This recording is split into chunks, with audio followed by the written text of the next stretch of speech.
Hello everyone. Hopefully my microphone is okay. I'm gonna try to stick with using the wireless microphone that I used last time. Seemed to do okay. I watched the VOD as opposed to my normal microphone that I always have. But yeah, just let me know if there are any audio fiascos. Um, hey Belmont, how you doing? I've been So tonight, the schedule for tonight is we're going to talk about some retro modding new stuff. I feel like I haven't done it for a while, mainly because I would have already made the video for the end of September. September? August? No, yeah, September's right. I would have already made the September modding news video, so this is kind of that. So hopefully we'll cover a lot of stuff. If you guys have any questions about anything, let me know. Yeah, I guess updates in my life, updates in the room, I suppose, updates on projects before then. Give people a couple of minutes to get in and get situated. Today I was working, well, actually this weekend I mentioned a project that my son might be interested in, a kind of simple Raspberry Pi Pico project. I know enough programming to get me in trouble electrically, I guess. I don't know. But my son really likes, just got the good ending in Castlevania Symphony of the Night. Something that's annoying is the chat. Maybe it's delayed. I don't know.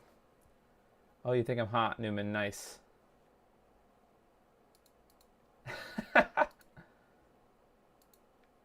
That is funny. I wonder if that is who I think it is. Anyways, thanks for thinking I'm hot. I was just talking about something and now I can't remember. Okay, just got the good ending in Castlevania Symphony of the Night. Now I can play as Richter. I've never actually played that. I've never actually played all the way through any Castlevania game. Yeah, maybe sometime I'll have to work on that. But oh yeah, I was talking about projects. Yeah, so this electronics project is kind of like a keyboard, like a music keyboard, kind of mixed with like a drum pad. So like you press buttons. Like right now, I just have a breadboard wired up with some mechanical key switches. Oh, it is who you think it is. Nice.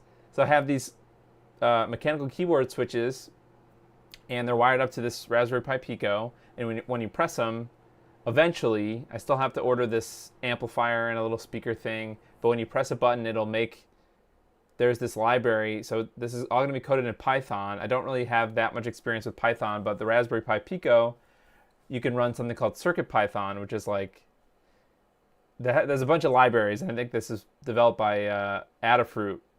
So there's a bunch of libraries for things that they sell. So like the amplifier that I bought. So eventually when you press one of the buttons, and there's 8 buttons right now, press one of them, and it should you could trigger any MP3 song or sound, basically. So we got some free drum, like recordings of drums and things. So he's gonna make a cool like drum pad thing that you can take it portable with you as long as you like have a backup battery or something, like a battery bank for your Raspberry Pi Pico. So it's pretty small, pretty cheap.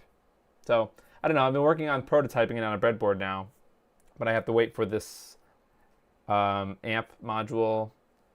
But so that's like phase 1, and my son loves that. He's like, we've been kind of doing it in phases. Like right now, I've got all the switches kind of hot glued to this breadboard, and then when you press a switch, it lights up an LED like immediately, whatever key that you press. So he's just having fun, just like banging on the keys. So it's interesting, like that's one thing through my entire time that I've been doing stuff. Well, actually not my entire time. Before we get into the news, I'll tell a quick story. So it's kind of like, the more you learn about stuff, the more you realize that you don't know enough. And I never really I never really said I was like a professional electrical engineer, but I realized that, you know, the more I look into projects and trying to really assess good projects versus bad projects and whatever, you really do need to have some technical ability, and that's probably one of my weakest things. Is just sort of general electrical engineering knowledge. I've got an electronics project I'm working on. I'll send you a pic. Oh gosh. So I want to learn more about just general electrical engineering stuff. Um, yeah, I'm envious of people like Zaxor. Yes, it is. Hey, a slot machine. Nice. I think it's a slot machine. Neat. You actually have that? That's cool. So, anyways, I'm just little bit by little bit, you know, trying. Obviously, it takes a long time to learn a lot about electronics, and I'm just gonna baby steps. You know, I've done things like this before, like silly little projects, but the closest I've come to an attempt to create something on myself, I've actually had two close attempts, and I guess both of those projects could eventually be finished. But the first one is back when I first learned about Blue Retro, which is the open source project that lets you connect Bluetooth controllers to a bunch of different retro consoles as long as you have an adapter. And you can DIY the adapters pretty easily, to the extent where you can actually lay out a PCB pretty easily as well, like as a means to learn how to make PCBs, like lay out PCBs, where all the components go and stuff. Basically, all the schematics that are required to make Blue Retro work already exist, which is amazing for somebody who's taking, you know, baby steps from, I'm interested in learning more about technology or electronic, you know, making my own PCBs and just prototypes and stuff, to, hey, this is a project that is already existing. Let me try to use it to use learn how to use the software. So I'm using KiCad or KiCad. So I'm trying that now. I'm trying to like lay out a PCB, a little PCB for this keyboard thing. So yeah, it's interesting. So anyways, if you guys ever have any questions about electrical engineering stuff, you know, I may not know the answer, but yeah, I definitely want more of that on my channel. So all right, so let's talk about some news stuff, right? So let's talk about some. I have a cool thing. Okay, this is reminiscent. I haven't made a video in a while, or thought about making a video in a while. So anyways, but I set this up. This is just a webcam. I'm kind of leaving it this way because I don't have to tweak the settings, even though my actual camera looks better than the webcam. It doesn't matter, really. So, okay, so I've got some news that we can go through. Yeah. So first, I saw this interesting. This was from what, earlier, maybe about a week ago. Lee Smith's workshop. They designed this. Now it's not if you know a Atari 2600 controller or paddle, because they're separate controllers, it looks like, it doesn't look, neither of them look like this. So I think this is from, let's go to printables. I know this is sort of a tweet for this person's YouTube video, but let's go to the printables link, and maybe that will give us more info.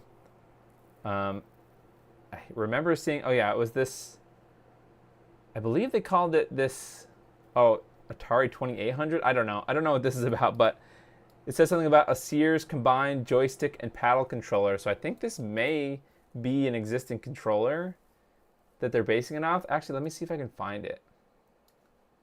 Let me see if I can find, what is it called? Sears combined joystick.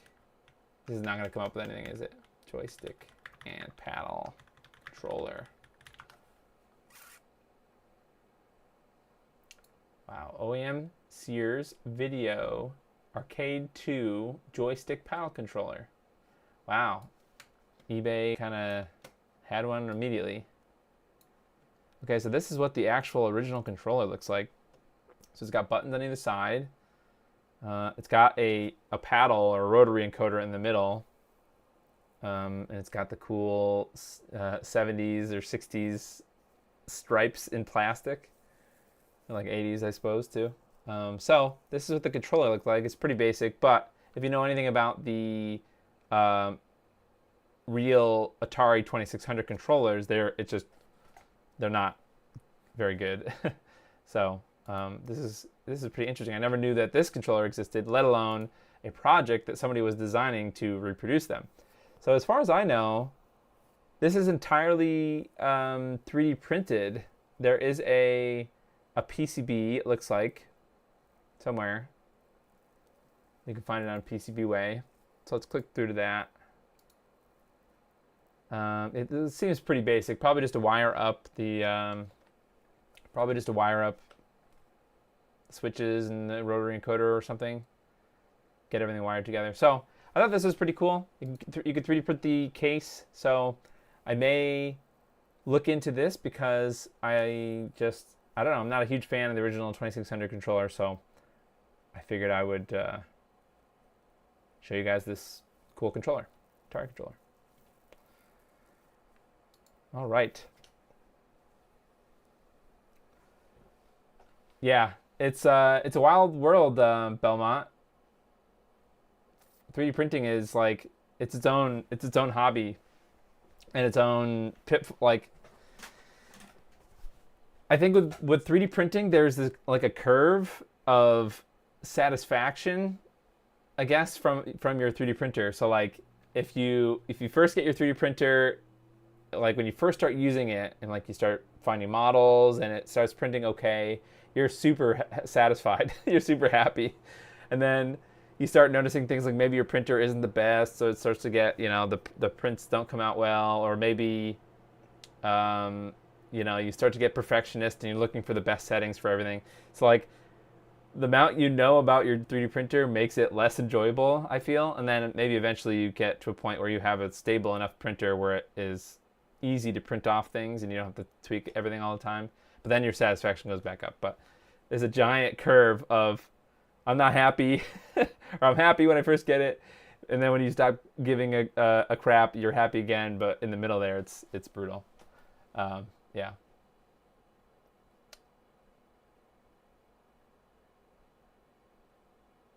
Yeah, sure, Newman. If you want to send me, yeah, sure, whatever you want, models. I don't have a ton of different types of filament or colors of filament, but let me know if you want to. If you wanted to, honestly, if you just pay me for the filament, this is my friend. If you just pay for the filament, like enough for that, then that's fine. That's payment enough because filament goes a long way. So, yeah. Yeah, if you ever have any questions, Belmont, or if you want suggestions for printers, I mean, I'm not, amazingly knowledgeable, but there are some people in my Discord that do know a lot about 3D printers. One of them does it professionally. Spicer Labworks does some 3D printing professionally, making prototypes for people. Or he made me a before I got the clear resin shell for my Ashita, he printed it in this black nylon. So it's very tough nylon material, but he has an SLS printer, that laser sinter machine, which is interesting. So I have a Discord, yeah. Yeah, I should have these. I don't know why. I'll have to set up the description of these live streams to have some stuff in them, or to go back after the fact. I think you can set it up where it will pick, because streaming to YouTube, it's I'm not going to get into it, but you have to set up an OBS first, and you have to like schedule it ahead of time. And I don't know how much flexibility it gives you beforehand to do the description stuff, so I'll have to look into that. But normally a link to my Discord will be there. Also, I could send you a link later to that. So, okay, so speaking of controllers, I know we just talked about that Atari controller, but this is sort of interesting in the sense of this. Okay, so this is going to be a drop-in replacement PCB for a Super Nintendo controller PCB. However, it's going to use the GC Plus, or I guess they're calling it the Super GC Plus. Maybe that is they're going to make this like an all-in-one board or something. Probably going to sell it like that. Get Nightbot. I don't know. Oh, yeah, that thing that spams Yeah, that's true. Now that I am streaming more, I should do some more stream things. I've bought spam links and things. Yeah.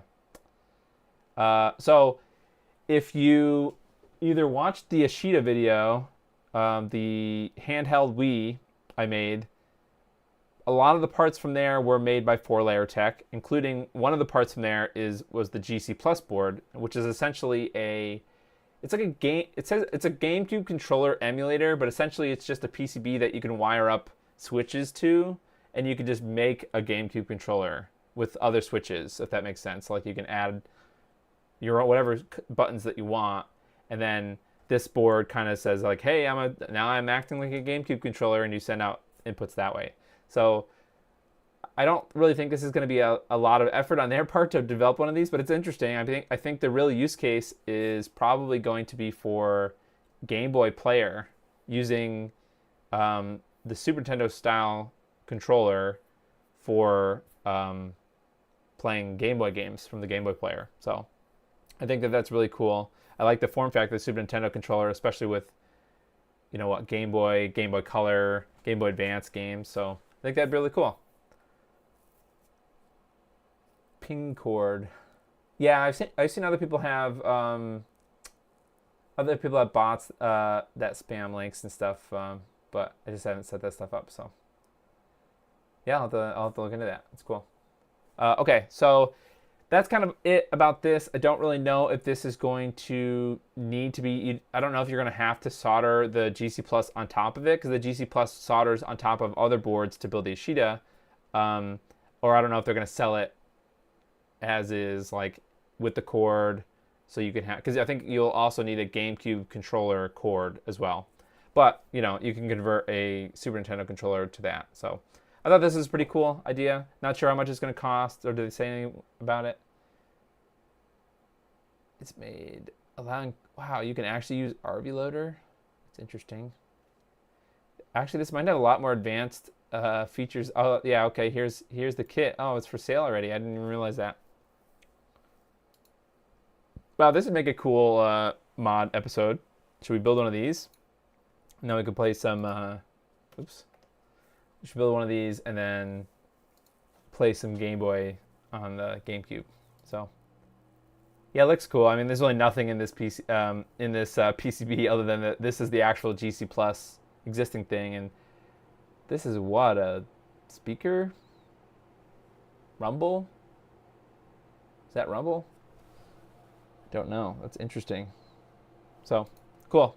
The only problem is it's a little expensive, but I feel like if you play, there is also the Hori pad. Hori makes aftermarket. They're known for making aftermarket, usually Nintendo controllers, and I believe they have a Super Nintendo style GameCube controller. Let's Google it.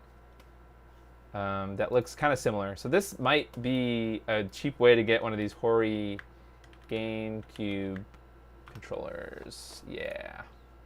Holy cow. I mean, this is just the first eBay listing, which is definitely not the best way to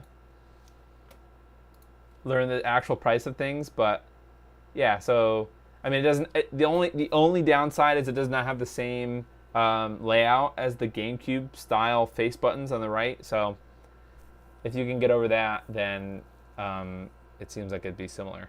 So yeah, oops. It's a sneak preview to the end. Okay, so that was this Super GC Plus.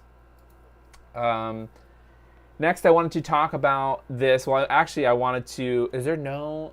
Oh man, I thought there was a printables link to this. I guess there isn't. That's right. So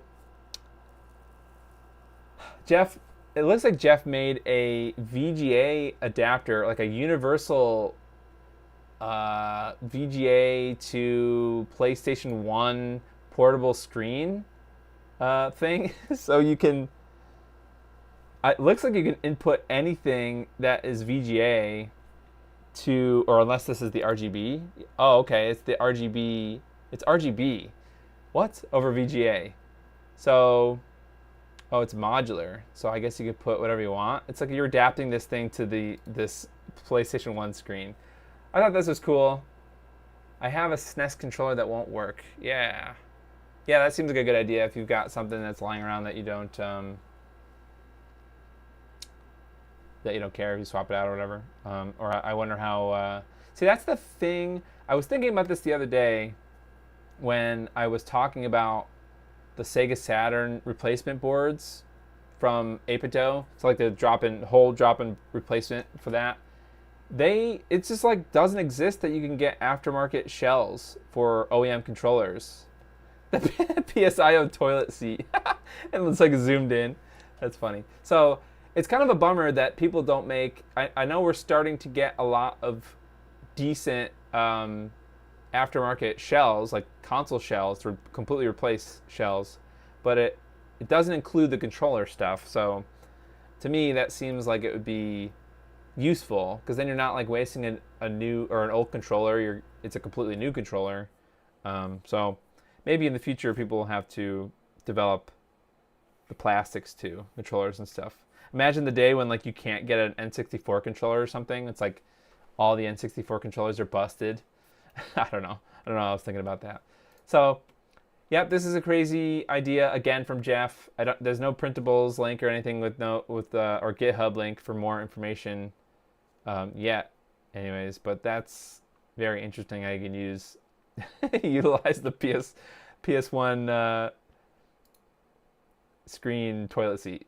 It literally looks like a toilet seat. Like you're about to go, like a toddler is about to learn how to use the bathroom. Game Boy Advance shells exist. Yeah. Game Boy Advance shells. Yeah, Game Boy Advance. Well, Game Boy stuff in general is like probably the bread and butter of a lot of retro modding. Some of it is retro modding, but some of it is just assembling a new Game Boy, really, because you just buy all the new parts and you're not soldering anything, you're not putting anything together. So, I mean, I still call that modding, I suppose, but it's more of customization than anything. But yeah, there was a Kickstarter. There was a Kickstarter for that N64 shell that we're still waiting for it. It looks like they had made the molds, or they're still working on the molds, putting the finishing touches on that, the injection molding molds. So I don't know how much longer it's going to be, but I've ordered those. It's been a while since I. Yeah, I agree. I wasn't saying anything bad about people that want to do Game Boy modding. I think it's cool. Other than the fact that the prices for Game Boys are astronomical, so it's kind of like, I don't wish people that were doing it more, but that's sort of selfish. So, fun fact: I have every fantastic and original N64 controller. Really? What? That's a lot of money nowadays, man. How long ago did you do that? Like each one of those consoles. I was just at a convention a couple month ago, and like fantastic consoles complete, like with the controller, are always like $500 to $700, which, except for the jungle green one. The jungle green one is the only like cheapish one. But all the other ones, purple, blue, they're all crazy. So. Okay, so enough of Jeff. I wish he had a printables thing, so be gone, Jeff. So this was cool. So this is sort of like a little extension cable that I might actually, well, I have a twin Famicom here, and I mentioned last week that we need to fix it. Actually, maybe if I run out of stuff to do tonight, I can disassemble that, because I have a belt, a replacement belt. So I don't really there's not a ton more news. And I have another kind of follow-up thing to something we did last week. And then if I have more time up until 11, we can bust that out. So I'm really excited to get back into that. I've cleaned it thoroughly inside and out, but I haven't repaired it yet. So I cleaned it with soap and water and stuff. So just have the controllers. Oh, okay. Got it. Yeah. Oh, the Game Boy. Wait, another fun fact. You are full of fun facts. I have all the Game Boy Color colors besides clear purple. Yeah, I have purple and cyan of the color colors. Do you have a pocket? I bet you don't have a pocket, Newman. You gotta get you one of these bad boys. And So this is the Game Boy before the color, before the light. So there was the Game Boy, the original Game Boy. There's the Pocket. Then there was the Game Boy Light, which was this, I think, with a backlight. And then there was the color. So this is the. I think a lot of people are coming around that this is probably the best form. Well, I mean, it's a little small in my hands, if I'm going to be honest. So I do appreciate. Well, I appreciate the hell out of the Game Boy Advance. So it's not like I really appreciate that that much, but it is still of all the vertical things. Oh, speaking of which, too, Fun for Who? Yeah, fantastic. Yeah.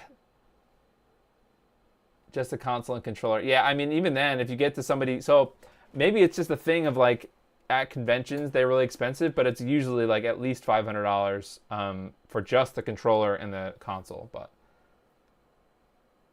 even complete new... Yeah, 3DS... new 3DS is Black Friday. Oh, that's cool. Yeah, I got a 2DS last year. Or a couple years ago. I don't know. Time just... Everything merges together. Anyways, but yeah, I do, of the two form factors, I like, this is my favorite vertical Game Boy, and the Advance is my favorite, well, overall, the Advance is my favorite.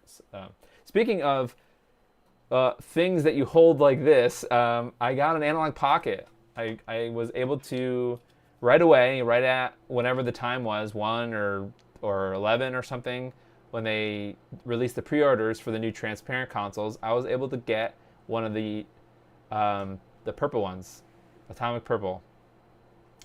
So, I don't know. I don't know how I feel about that. I mean, I've wanted to play with it for a while. I don't have another pocket, so it's not like... I do understand that it's more expensive to get the translucent one, but I suppose if I'm only going to have one pocket, one analog pocket, then I might as well get a cool one. So, I'm super excited about it. I didn't get any of the accessories, though. I just got the pocket, so we're going to have to find out how to do open FPGA, jailbreak stuff. Nice. I don't like getting... Well, the good thing about the Game Boy Pocket of all the Game Boys is that they may be the most affordable because they're probably the least useful. I think if people are going to buy a Game Boy to mod themselves or mod for somebody, they'd probably get a Game Boy Color. So Game Boy Colors are like at least 80, 70 to 80, and that's even in person. Like, I feel like that's eBay prices, but that's like eBay, and then you add shipping on eBay, or in person it's just that straight up 70 or 80 bucks. So, this was 60, and it works well. I mean, it works fine. I mean, there's some kind of black stuff down here, but it's pretty functional. I haven't cleaned it, but I should have brought the... Yeah, well, I will buy the dock sometime. I mean, I don't know. Do people really care about comparisons for that sort of thing? I don't have a great way. So one of the flaws in my capture setup is I don't really have a great way to do side-by-side comparisons through the capture card. Maybe I might have to get an extra HDMI switch so that I can switch them back and forth like at the same time. Does that make sense? So I can like do compare if people really want to see that, but yeah, I don't know. I have an extra pocket, but the battery's a good portion of the motherboard. Do you need a spare pocket CPU? No, I think, unfortunately, I don't need a pocket CPU. I need a Game Boy Color CPU, which I have. I have it. Actually, you need more than a... Newman is just showing me... Oh, you've shown me this picture before. I forgot about that. That's cool. I do like those... was that like the Play It Loud or something? I like that campaign that they did. Or was that the original? The big size ones were the Play It Loud. But I do like the colors. More so, I think... I like the solid colors like that than I think I do the N64, the clear N64s. Yeah. Or like the ice color variants of the Game Boy Advance. Like, they're nice, but they don't look good now. If you have a original Game Boy Advance, there's a good chance that thing looks like garbage now. If it's one of the clear ones, so. Well, No, I need a. Okay, so that's the other thing. While I'm here, I don't know why this got me on a huge tangent and all this other stuff. So I got a Pocket. That's the first thing. First other thing I forgot to mention. The second other thing I forgot to mention was I think. Well, actually, I guess there's three things. I got a new PixelFX Gem PCB, or flex cable. So Wednesday streams are gonna have to move because, long story short, girlfriend has a new job and she's working on Wednesdays. So I just feel like it'd be too much while my son would probably be in bed already, even before she came home. I just feel like it's just cutting it close that night. So I'm going to have to move, probably going to have to move Wednesday streams to some other night, Thursday or Tuesday or something. I don't know. Maybe Thursday. I don't know. Or I might have to juggle it. I might have to change it depending on her schedule. So, but the next time we stream, I do mod streams. So there's gonna be the modding news streams and modding streams where I mod stuff, and then they'll alternate.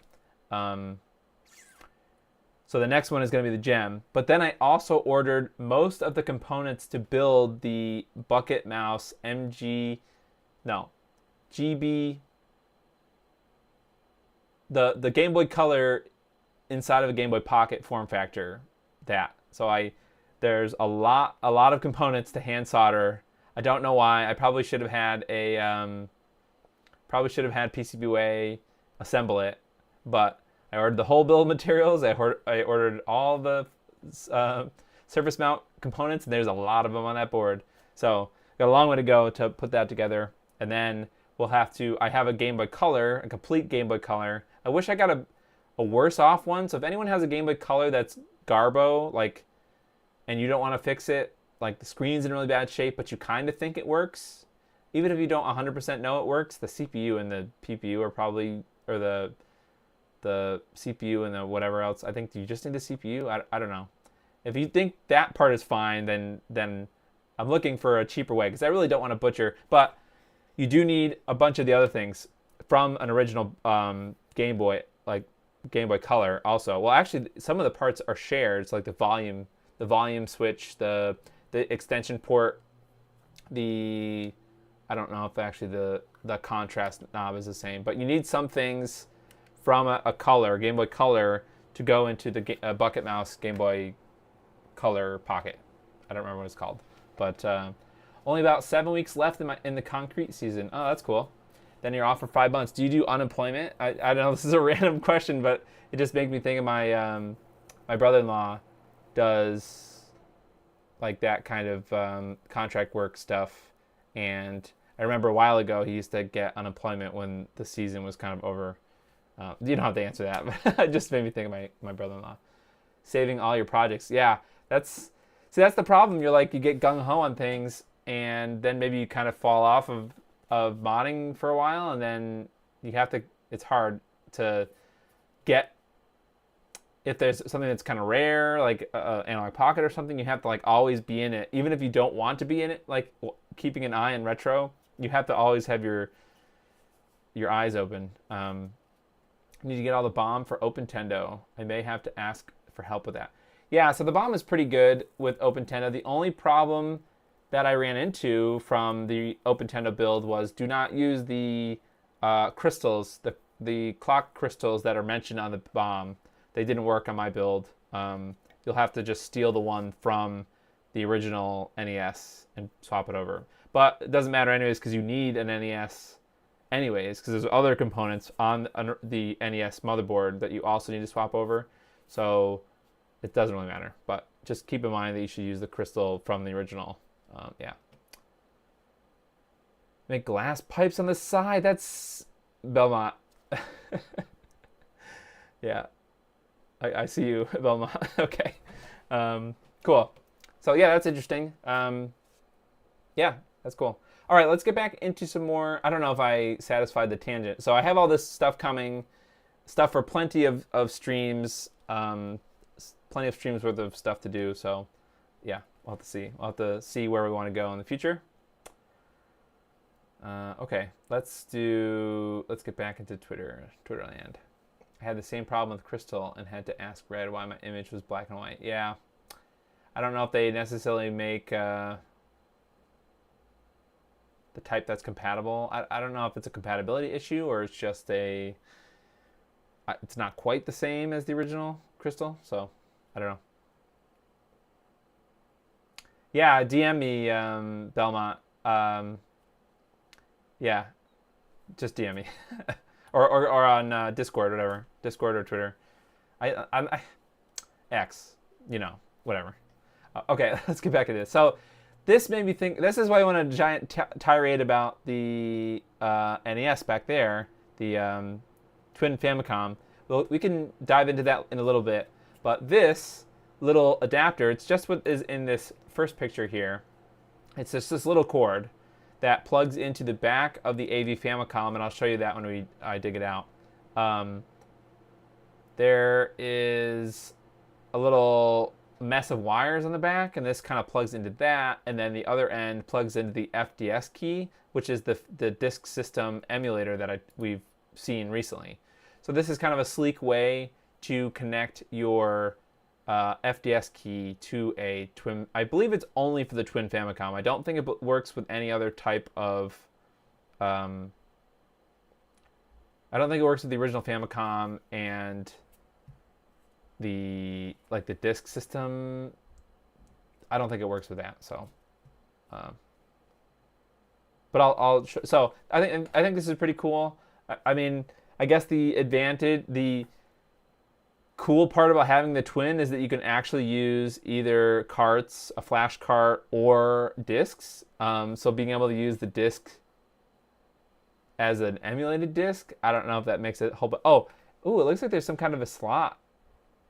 Oh, then that's the controllers coming out of the back. Never mind. I thought there was like a slot that they made. They like ripped out the disk drive and they put this instead. But if you don't have discs and you want to use disc game ROMs in the disc mode or whatever, then this is interesting. Hey, Yaki Yam. Okay, yeah, I mean, there's not much more to say about this. I think this is pretty cool. I'm not sure if I'm going to get the FDS key, but this made me think of my Twin, and I'm sure some people will find this useful. I don't know what the advantages of this are over just using the games right out of the flash cart. Like, I'm pretty sure, unless anyone else knows, are there any games that any FDS games that don't work in a NES or Famicom flash drive? I'm not sure if that's the case. So otherwise, but it's a fun gadget, I suppose, for the Twin. All right, let's move on to this Cosam the Great. This kind of came out of nowhere.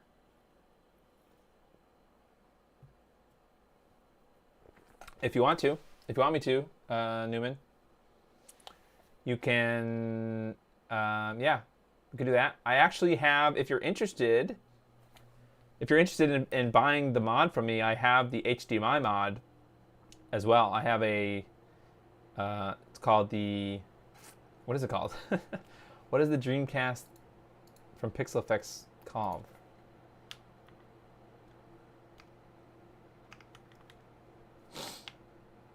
The DC Digital? Is that what the last run? Not before the gem. Let's see. I guess it's DC Digital was the last one. So this is what I've got if you're interested in it. It gives an HDMI port on the back of your Dreamcast. So pretty nifty thing.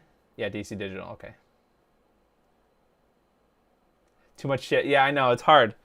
And that's one of the dangers of my enterprise when I was doing YouTube videos, was like, okay, when I was being the make all the videos about all the mods thing in the very beginning, which burnt me out very quickly. Every time I would see a new thing, I would just buy it, and that's like, it's not good for your wallet or anything. So, but I think in the end, I'm not stuck with nothing, right? I have an asset now after I mod a console, assuming I did a decent job. I have a console that I can later sell, and at a slight premium. I'm not gonna if I was ever going to sell a console, I could sell it for more than I bought it. So, but I don't. That's not a good. That's not like financial advice. Don't keep your savings in retro console mods. That's not a good idea. But that's the way I looked at it, because some of these mods, you're never going to get them anymore. Like oldest or an older version of the what is the GameCube ODE? The GC loader, like the older GC loaders, like the newer ones. As far as I know, they still have issues with SD cards. I don't know if that's ever been resolved in a firmware fix or something. So, but I don't know if there's going to be another batch of those or something. But as far as I know, all the ones in that batch are plagued with that SD card issue. Oh, hey, Red Herring. How you doing? You heard the man. Bye, bye, bye. Yes. No. PS5 console mods. First of all, okay. What you should do with your PS5, you can do one of two things with your PS5. Straight off the bat, for either of those two paths, I don't recommend spending a lot of money on hard drives, on M.2 or NVMe drives, because in the future those are going to be cheaper. So it's just a matter of time. Just hodl, save some money, buy a terabyte one and 2 terabyte one, but don't buy like an 8 terabyte one. That's ridiculous, because eventually I think NVMe storage is going to go way down, and I think the PlayStation supports like 8 or 16 terabytes. So don't buy a bunch of hard drives, but you should either just play your PlayStation 5 and update it and be happy with that, or you should just leave it in the box in a time capsule and come back in 10 years when one of two other things has happened. Either there's been a jailbreak for older firmwares, which you're lucky because you put your PS5 in your closet and you waited for 10 years, or there's a jailbreak for all consoles, and either way you could play jailbroken PS5. So you modded the PS5 to use RF. You could actually play RF now. Let's see, what would your chain have to be? You'd have to have an HDMI to component converter to get the highest analog output. Well, I suppose you'd have to find a way. Okay, I guess there's probably easier ways to do this, but you'd have to have some converter that would go from HDMI to component to composite, and then there's a new. I didn't mention it at all on here.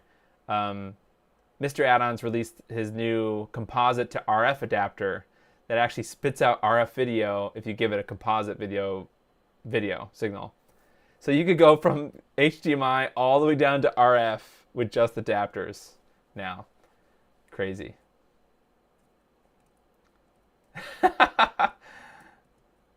Yeah. Belmont. Newman is an old work compadre, and I was always the sucker.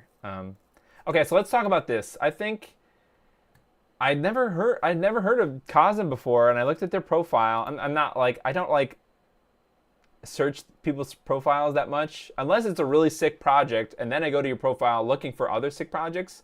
So there's a couple of things here, but this is a fairly new Twitter account, so I've never really heard of it that much. But let's dive into the GitHub to see if we can see anything about it. Actually, let's see if there are any interesting Mega CD. What is that?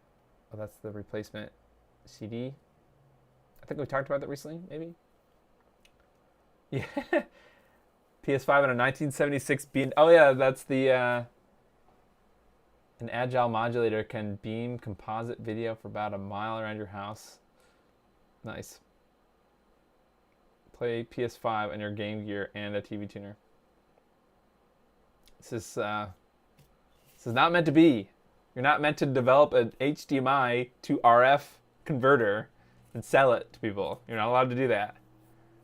Okay, so let's get back into this. So this is, it looks like it's a replacement main board for the, I guess, the PC Engine. So I don't know if this is compatible. Well, technically there's at least three, there may be more, but I know of at least 3 variants of the PC Engine that are square like this, right? So there's the PC Engine, that's the white one. Then there's the Core Graphics 1, which is the blue or the black one with blue highlights, or the the Core Graphics 2, which is black shell with orange. So there's blue, black and blue, or black and orange. But I don't know if all the shell footprints are the same. I don't know if they would take all. I don't know if all of them would take the same main board, but it seems like an interesting idea to kind of get a lot of bang for your buck this way. So let's see. It doesn't really mention. Okay, it contains a recreation of the main board PCB for NEC's PC Engine console. Recreation is based on the available schematics for the TurboGrafx 16 and reverse engineered using scanned images of an original board's copper layers. So should be a reasonably accurate reproduction. Oops, I'm sorry. I got the wrong screen size. I have two preset widths here. One's for Twitter, which is like, I don't know, a fourth of the window, and one's half the window for these wide articles.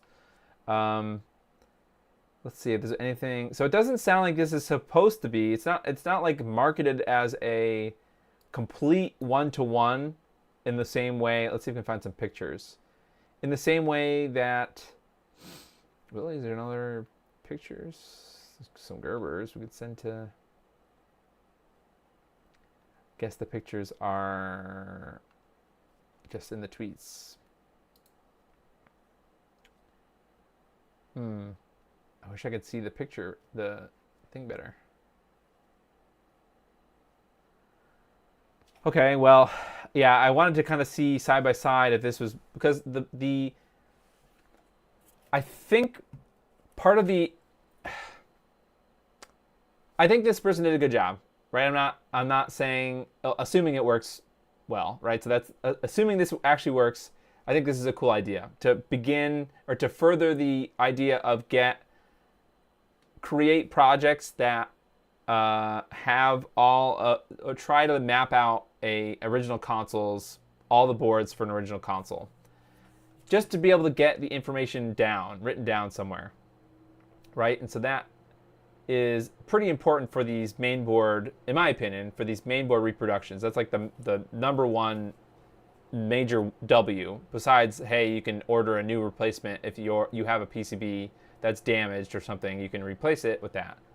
It's really about the documentation. With something like OpenTendo is even more, because it's sort of like it's actually physically laid out, as far as I know, or pretty accurately laid out based on the original.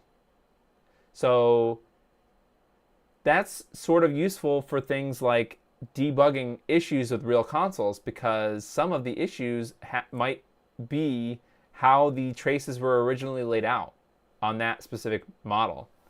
So you kind of either leave yourself open for new issues to happen, unless obviously if you follow the general structure of how all the traces are supposed to be laid out, I guess. If you have an original console and you're like, okay, I made a reasonable effort to get these in the similar spot where they're supposed to go, you're still opening up yourself up to issues, video issues with that, unless you're a strong enough engineer to know how to avoid issues, if that makes sense. Which, I don't know anything about this person, so I don't know if they're skilled or not. But so it's kind of like a trade-off, right? In one hand, you've got Red Herring, who took all this time and effort to like accurately map where everything was on the board and just give you that again, where you can use new components instead of old components. Or something like I don't think the Retro Game Restore Famicom, which we've talked about before, the Famicom replacement board. Actually, Bob did a stream about it today. I don't know if that is like a one-to-one replacement. So I don't know. We're kind of inviting interesting future problems for us if these replacement boards introduce new problems that did not exist in the original console. I think that's it's kind of interesting, actually, more than it is annoying. Although I could see it be annoying for people that spent a lot of money and didn't realize that these were actually worse. If they are, hopefully that makes sense. But I think this is a great idea. Don't know if I'm gonna check it out, but if I hear anything more about it, I'll bring it up again for sure. Or if these get produced, you probably need some. You obviously need some of the original PC Engine parts. So don't know, not sure, but cool project.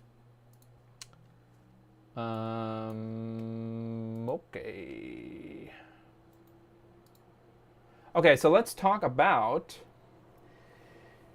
This is I kind of just went straight to this. Modsville USA made a video about this. The M.2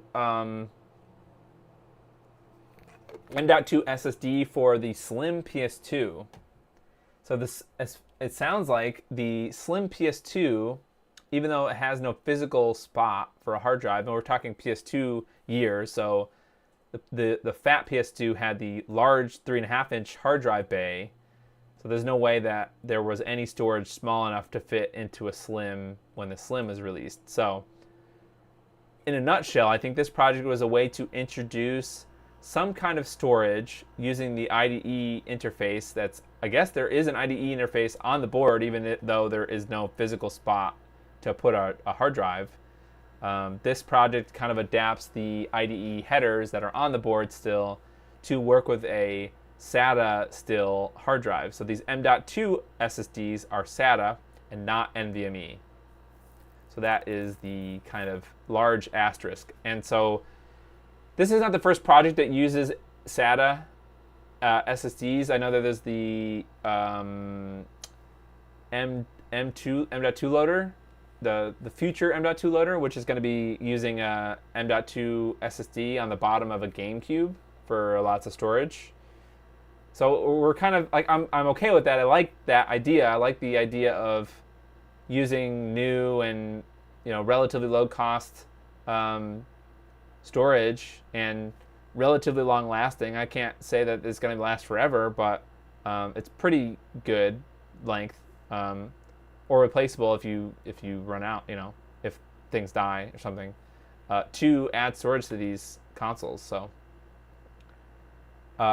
this article, it's translated from German, I think, but we can look at kind of the pictures. You can watch the Modsville USA video if you want to. I didn't even watch it, but I kind of assumed that he did a good enough job installing it. This is kind of like there's like a board somewhere. There's this main board, which has the M.2 socket on it, but there's also this flex cable that goes on the bottom here, and it looks like a doozy. And I watched a little bit of Modsville's video, and he kind of talked about how the traces are really fragile. So people are too quick to improve the boards when they RE them. Of all the projects I'm most excited to do OpenTendo, you keep it composite once I can get one of those Okay, so we're going to talk about those Merlin Shaw boards, Belmont. I was going to talk about it later, but I might as well talk about it now. So actually, let me talk about this. Don't let me forget to talk about the Merlin Shaw boards, because I kind of want to talk about that. Yeah, Red Herring, I agree, I think. I think that some people are doing it just for fun, right? And I think that there's nothing wrong with that if you're doing it to learn, like going through the entire process for yourself personally. It's kind of like the idea of making a Blue Retro adapter, right? All the schematics are there. You don't have to make a thing. The only thing that really has been improved, I think, since the original Blue Retro hardware GitHub was released was the thing that ManCloud developed, the current sensing thing, so you can tell when a controller is plugged into the front or not, which allows the hardwired controller to take over for that wireless controller automatically. So, yeah. But other than that, it's sort of like, it's a challenge. If you want to learn how to use KiCad or something, or KiCad, and you have someone else's schematic and you think that you can do it, and it's basically just solder by numbers, right? You learn how to lay out things, get the PCB, buy all the build materials, and then just solder it. And like, that's a really attainable skill that people can do. You don't really have to do that much troubleshooting to do it, to get into it, because the schematic is kind of already there. I mean, maybe you might buy the wrong thing or use the wrong footprint in your PCB, and that kind of sucks, but that's part of the learning process. So you're taking out the difficult, well, not to say that laying out a PCB is not difficult, because it can be, but you're taking some of the difficulty out of learning how to produce your own PCBs by snagging another project to do. So I can definitely see how some people are interested in just reverse engineering something just for fun. But you're right, as soon as you get into the territory of trying to make something better, unless you're knowledgeable, there's definitely knowledgeable people out there that can manipulate things. But if you're not, then I don't know. You can't. I don't think you have if you want to build something yourself, you have no right to say, hey, this is not, don't use this, don't buy this from me or whatever. Like, you don't need to tell people that. Like, it's just a project that you're developing. And if it doesn't end up working or something, then it's kind of like a well sort of thing. I definitely don't believe that if people unless somebody makes a mod that is like if you install this mod in your Nintendo, your Nintendo will explode and it will kill everyone in the room. It will explode and all your games will disappear or something like that. Obviously, that's like, why would you buy that? But what? I'm busy. Okay, so what was I talking about? So this. Okay, so I'm gonna move on from this M.2 loader thing, but let's talk about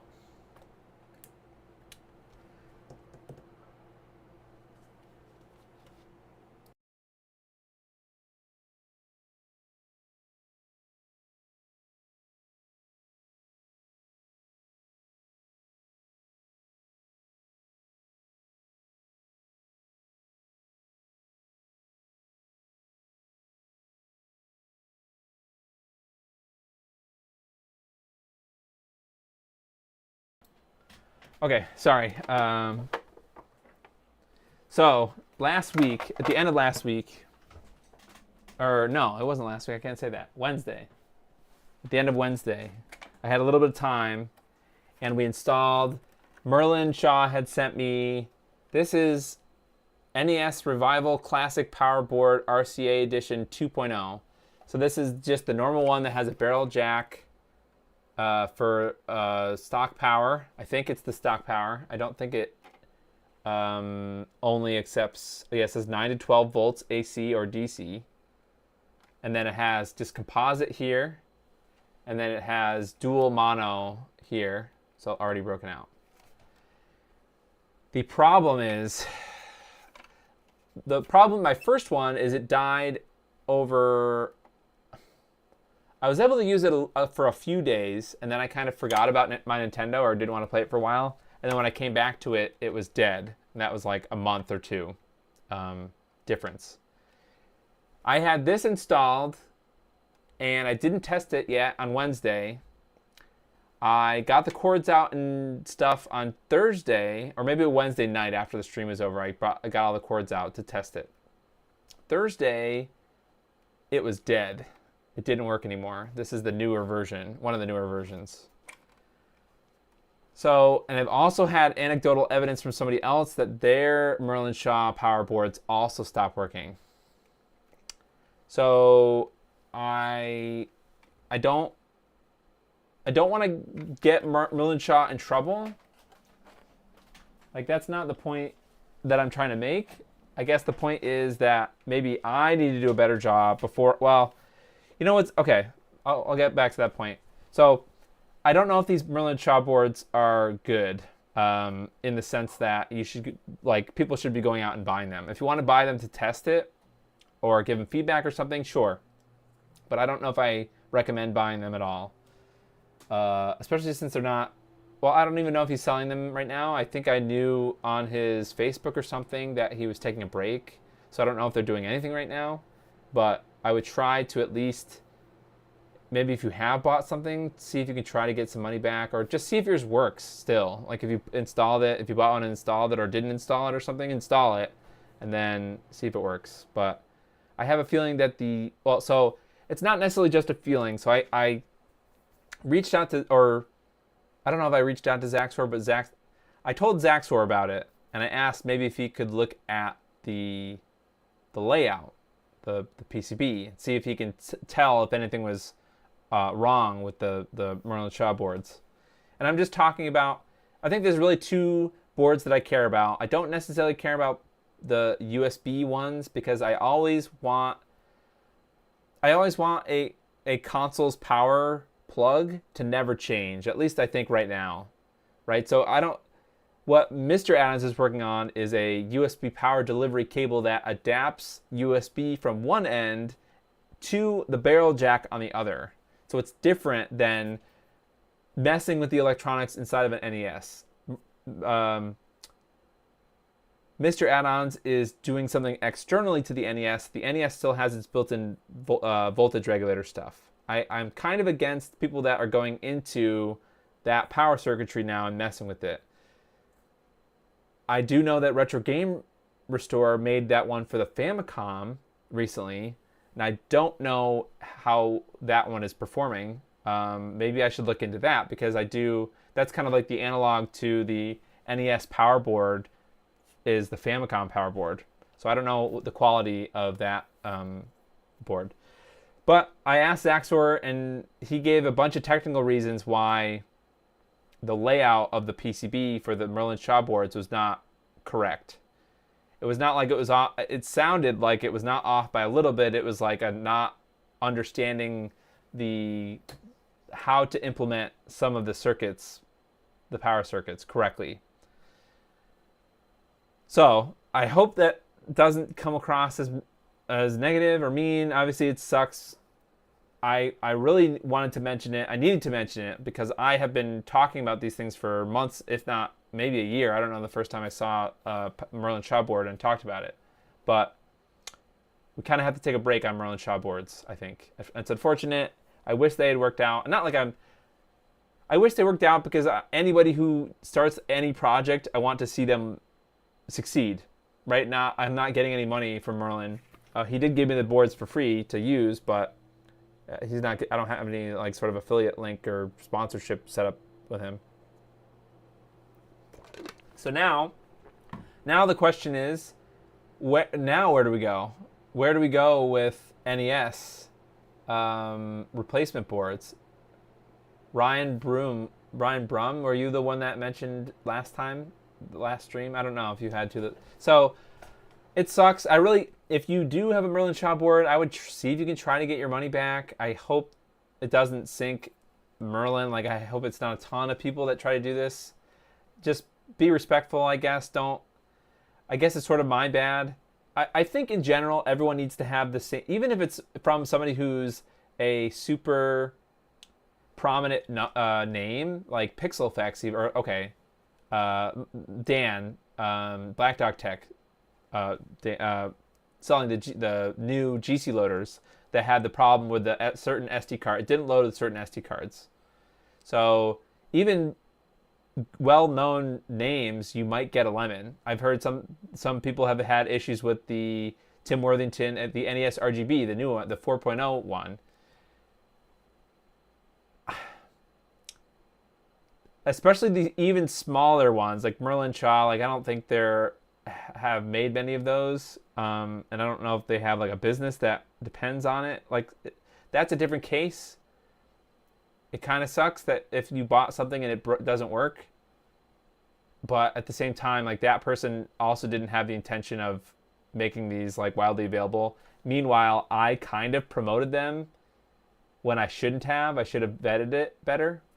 But sometimes it's very difficult for me to vet every single one of these projects. It's impossible, I should say. It's not hard to, it's impossible for me to vet every project all the time that I talk about it. So this is not necessarily an apology, I guess. Try to see if you can get your money back, but also be respectful for Merlin, I guess. So But yeah, that kind of sucks, and now I don't know. I don't know what we do for NES replacement boards. Not that I have. This caused me to somewhere. Oh, the irony is I have that NES IO, that one that I was talking trash about, that has the Genesis 2 one that is not associated with Merlin Shaw that I could do. Somewhere I have the RF module. Oh, here it is. It was right in front of me. So I whipped out the RF modulator module that I had taken out of that console originally. So I'm gonna have to go back to this. I ordered some. I don't think there's anything wrong with this. I just didn't want. I don't know. I just kind of thought it was cool that it was a replacement for this. And if you're going with an Open Tendo anyways, and you're making a whole new board, you know, I could red herring if you're listening and you just want to make something simple. Well, I know this might not be simple. There's probably a lot of RF nonsense. I don't think this is a good replacement. But so anyways, long story short, I got all the capacitors and things, so I'm going to be putting this back in, replacing all the capacitors, because as you can see, where the heck is this? This cap is just gone. I desoldered it, and I just never put it back. And this RGB has always been bad. Oof.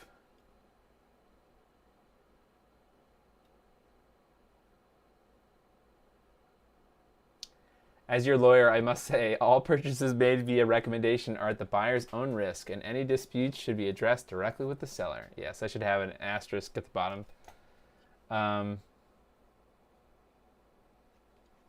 You've installed a few hundred NES RGB boards with zero issues. How many of the 4.0 ones, out of curiosity, the newest ones, have you installed?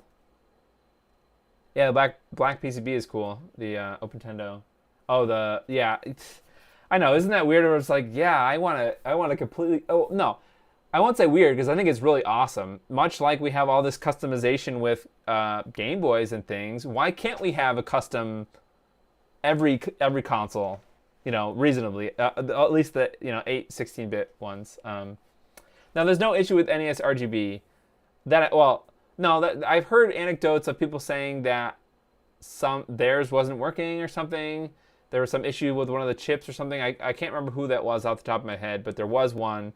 No, Ivan H, I did not install the PS2 gem yet, but I do have the flex cable, so that's what we're going to be doing on the next stream. Is we're going to try to install gem. I was talking about the Merlin Shaw power boards. I don't know. I know that My Life in Gaming, they're also streaming tonight, so I don't know if there's a lot of people coming back and forth, whatever, but a couple of dozen 4.0s, both the original release and the refresh with the extra pads. Got it. Okay. Yeah, I mean, I take your word for it. I haven't heard that much recently about them. I have two, actually, of my own. So eventually my Open Tendo system will be getting NES RGB, and I haven't decided if I want to spend the money on the clear shell or if I should just. I did see that somebody scanned an original NES, and I was very interested in 3D printing it with my Voron. I think that'd be cool. I'll just have a 3D printed one, but I'd have to put a hole in the back for the multi-out. I'd have to edit the STL and put a hole in the back. Professor GX, yeah. So I don't know. I don't know where we go with. I guess just stick with your stock ones. I mean, I'm sure they're fine. There's not necessarily anything wrong with them. I just wanted to. Well, if you're building a whole new console, I don't know. I guess you just live with this. Maybe I don't know.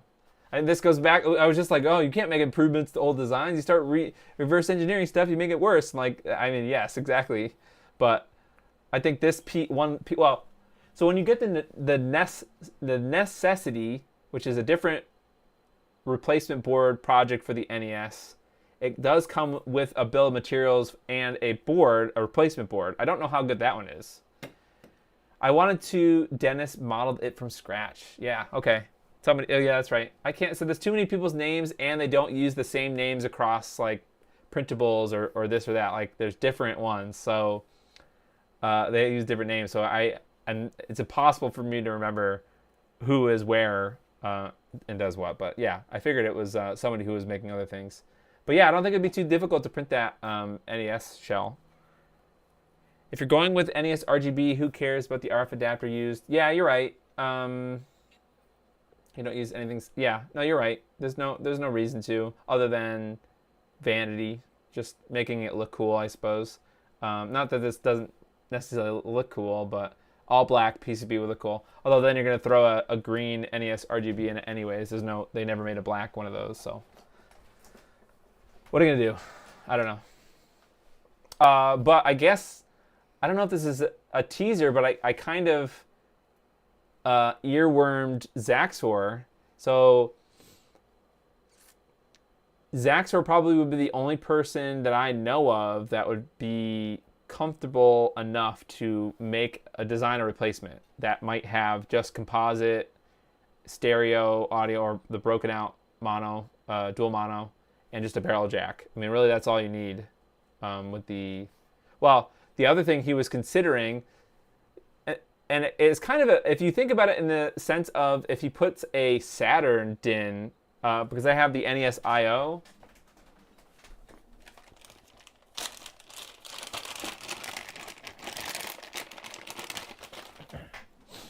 The NES I/O is a project I bought probably 2 years ago. I think it's probably been 2 years, but well, this is version 2016, but I definitely didn't buy this in 2016. Anyways, this is a Bordy designed this. I'm not sure if it had the Genesis connectors, but it uses the Genesis output here. And the cable for the Genesis 2 is too thick to go through the stock NES shell. But I was thinking that because Zaxor made Turbonanza, which is an internal RGB mod for the TurboGrafx, and that uses a Sega Saturn DIN 10, which can do every analog signal. It could do RGB, it could do S-video, it could do composite video, all through the same cable. So that's like sort of the ultimate connector that we've just kind of walked into recently. So if he makes a version of this that has space where you can solder the wires from the NES RGB directly to this, like the other Merlin Shaw board that I have, and then it is a Saturn DIN 10 at the back, that seems kind of in his wheelhouse because of Turbonanza stuff. But Turbonanza didn't have anything to do with the power. So, but he seems like he knows a lot. So, all right, Belmont. See you later. Can necessity be used with the NES I/O Genesis 2 port for RGB out? Yeah, I mean, as far as I know, everything is modular in a sense. These 5 pins here, yeah, you can kind of see them good on the RF. So there's these pins right here on the top that connect to the NES. That's like, it's like power to the console from this, like the barrel jack power going up to the console, and then stuff like the audio and video information coming back into the modulator. So there's really nothing, I think it's just composite that goes through here. So that is why the, that is why the NES I/O has this row of pins at the bottom. So this is for all the pins coming from the NES RGB. So as long as you do something like that, like the necessity board, actually I don't even think the necessity board has that stuff for NES RGB. Not like it's that difficult to add it, even if you didn't do anything with it other than pipe it from the NES RGB into the port. You really don't have to do anything with that. So the NES doesn't want Sega cables inside of it. Yeah, that's true. But you know, I don't know if we've ever been satisfied with not having to modify the case for the NES to get the RGB output. So Leon, that's funny. Yeah. I don't know, McNillick, if that answered your question, but yeah, I don't know. Not sure. I'm not sure what the future is going to hold of that. Maybe Zaxor will build something. So, all right, let's dive back into some more news, and then maybe we can fix that Famicom. you know of any other HDMI? No, currently there isn't. There's nothing that I know of. McNillock. I don't know if there's going. I don't know. Like, you have to imagine that somebody has thought about it, but it really. I feel like with the RGB, with the NES specifically. I don't know. Red Herring, how do you feel about the high def NES? You probably hate it, but do you hate that worse or more or less? Do you hate that more or less than the NES RGB? A real NES can't up RGB, so anyway, so none of that matters in the end. Well, okay. You gotta help people out here, Red. I know you have your personal morals, I guess, against updating old retro game hardware, but I do feel like this is still a squandered. This is squandered territory. There isn't a satisfying enough product yet to replace the. This is what this is. It just sucks that this one came that I had to reflash it, so I never made a video about it, and still it's not like 100% great because you have the Genesis plug, but it doesn't even need that. It just needs, in my opinion, you just need one that has the composite video and the audio, left and right audio, and a barrel jack. That's really all I care about. And then you can throw that into any console. Simple BOM, nothing really on it, or as little components as possible to make it as cheap as possible. And that way, yeah. Pixel effects. Yeah, it's possible that the gem may, however, the problem is, and why we have not seen even an NES RGB replacement yet, ever. I don't think anyone has ever come up with a better, or even a duplicate of the NES RGB that is just as good and available.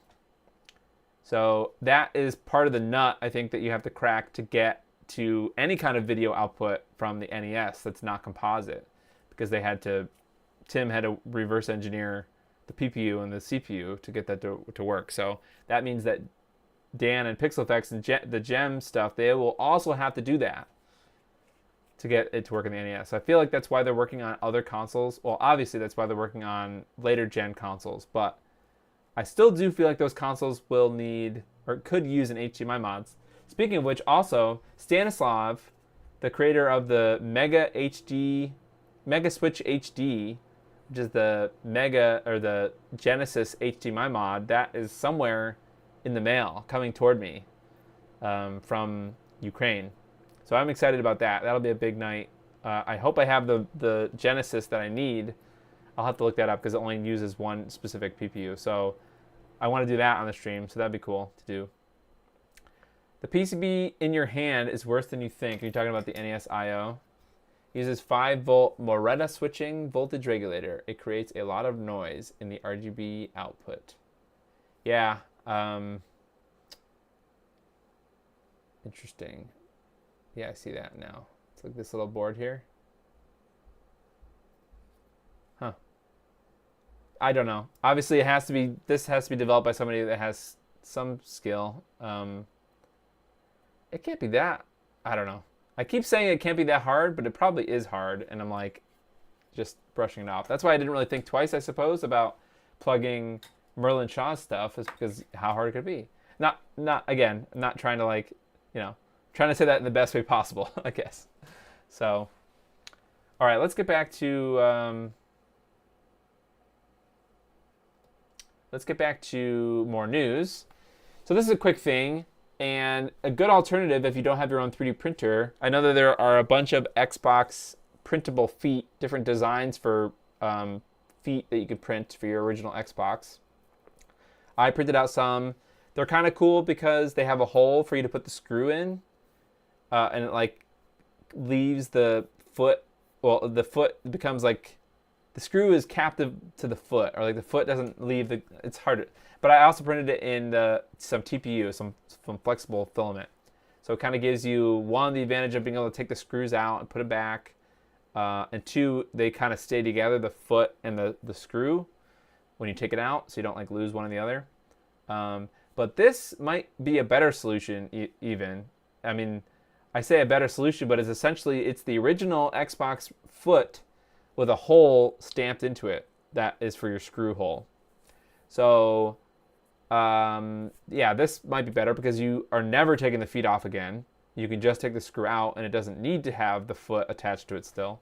So, what is exciting about this coming from Greg from Laser Bear, and if you go back in time on their Twitter, they made a die, a cutter that cuts the rubber stamp for this. So that is very impressive to me that they designed, or they somehow manufactured, not themselves probably, but got someone to manufacture this die to stamp out these little feet. So that makes me feel like they're going to open up other products like this. I know somebody mentioned something about is the Neo Geo AES have feet like this, I think? Somebody on Twitter asked that today. Actually right here. Yeah, the Neo Geo AES. I was looking at the comment today. That's why I thought about that. But, and I mean, they're not that expensive. Let's see.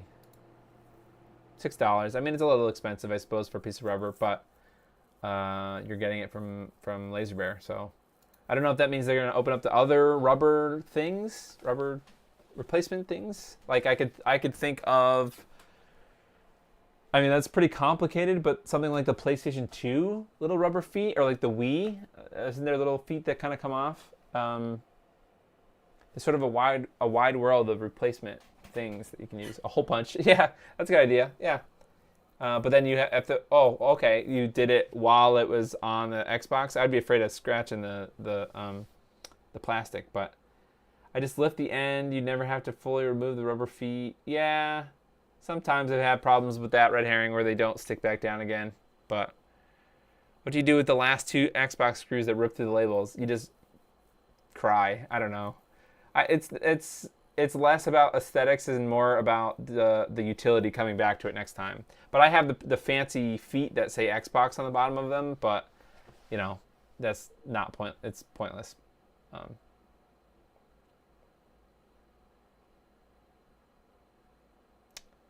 I don't know, Mick DeLocke. I was just going back in your comment about the Genesis HDMI. I don't know if it will work with the Tower of Power. I want to say it probably wouldn't. I think with the Tower of Power, isn't the video, I don't know enough about it to say this confidently, but isn't the video coming from the 32X? So it's kind of like, you'd have to do some mod to the 32X to get the HDMI to work. I don't know. But step one is to get HDMI to work, so. Yeah, I think they make huge hole punches. They're like for like leather punching. Like if you're going to punch a hole in leather, they got to have a really sharp and stiff, blade on the end of them. So maybe that would work if you kind of whack them out, I guess. And a rubber mallet or something, maybe. I don't know. Or you can just buy this. Or if you have a printer, you don't even need to buy anything. You can just print something. Another win for if you have a printer. Okay, so anyways, that's that.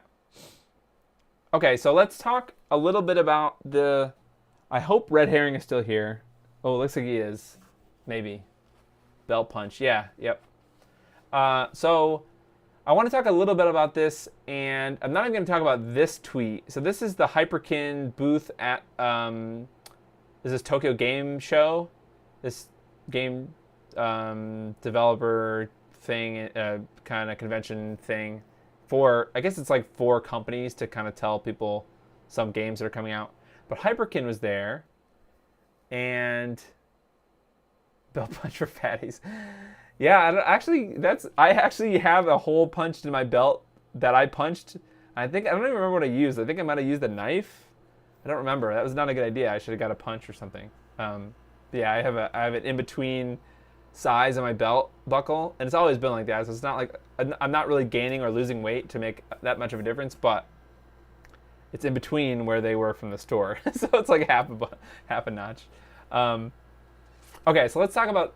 I'm not going to talk about this tweet, but I am going to talk about Muramas's tweet that says that there is an article on retro-gamer.jp.japan that kind of goes over what was displayed at the Hyperkin booth, and it was a bunch of FPGA consoles and things, demos, like hardware demos, I suppose. So it seems really interesting, right? So I don't have high expectations. Well, we'll talk about the article, but Hyperkin are the makers of Retron, all the Retron products. There's a bunch of different Retron but the underlying idea was that they're all emulation boxes. Even if they had a physical slot where you could put your original games into, it rips the ROMs off the cart and then lets you play them through this emulator. I guess this is modding news. Oh, well, I was going to save your Xbox Portable until you thought it was at a place where it was complete. So let me know if you want me to talk about it. Maybe if you have like a little, if you put some ideas on GitHub, like not ideas, you put some information on GitHub, and I can definitely go over it. What you did, high level, why it was difficult, why it was special thing to do. I mean, obviously it's special. Who the hell is making a portable Xbox? But yeah, I'm excited. So anyway, so yes,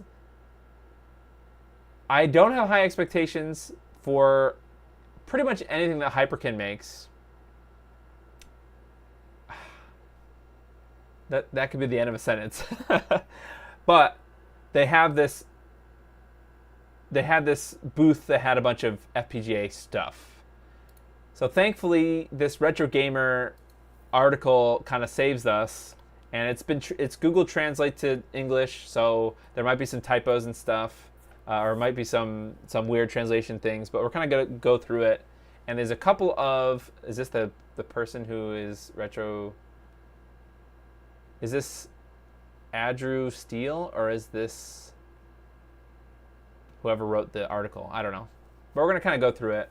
Software emulation consoles is oversaturated with trash. Hyperkin has to find a new audience for trash. Yeah, I mean, I just think that it is extremely difficult to make any headroom in hardcore retro because there's so much negativity, so many negative.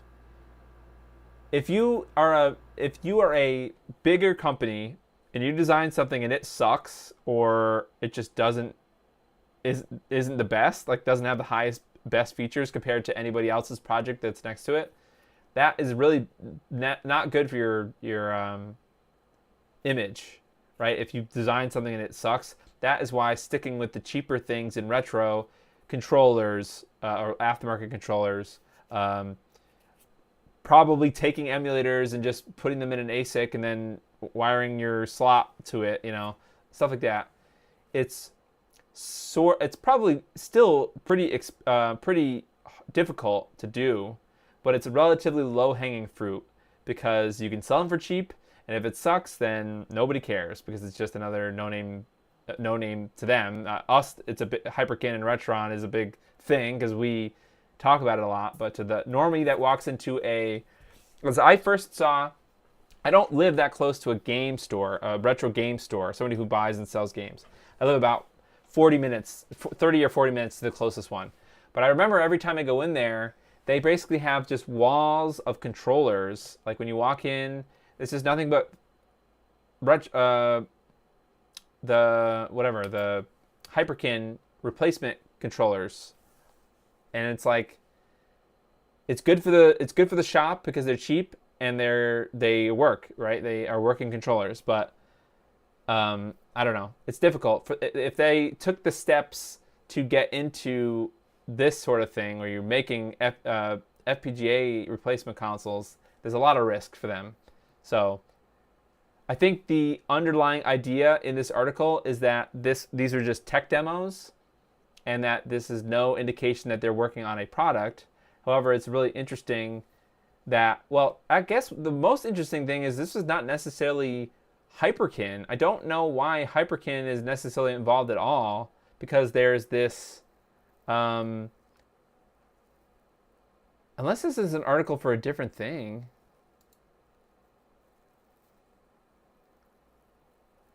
Kensei Electric. Is this really something different? Let me go back to this. For those of you getting excited about Saturn FPGA consoles or 3DS clone, read this interview from retro gamer. Saturn is Mr. 3DS is an emulator machine, and the president of TASI says it's a display. Okay, so what is TASI compared to Hyperkin? Is that like Hyperkin's parent company? They can just match Retrobit's quality. I don't know if I would say Retrobit quality in the same sentence, but yeah, it's probably fine. Well, it's unbelievably good quality for the price. I have the Sega Saturn controller. Was never really a big fan of it, but I would say that it was like $15 or something. You get the controller, you get a dongle. The controller is Bluetooth, I think, or something like that, and you get a case for it for like $15. That's ridiculous. Like, how are they not losing money? I don't know. All right, I'm just trying to use Wikipedia to see who the parent company of. Oh, they're their own company. Oh, they're just a distributor. Are they a manufacturer? I'm kind of confused about how Hyperkin comes in here when the article talks about this company, TASI. But anyways, it doesn't really matter. It's no indication, but it does show Hyperkin is looking at FPGA. Well, this other company, TASI. So I don't know how they are in relation to Hyperkin, other than I understand that Hyperkin develops things and is also a distributor. So maybe this is just a side. This Kensei Electric, also known as TASI, they're their own thing, maybe? If anybody knows about that, I'd be surprised if you knew about the name of this company. But, well, it does make me think that it's very interesting how some of these companies are just reselling like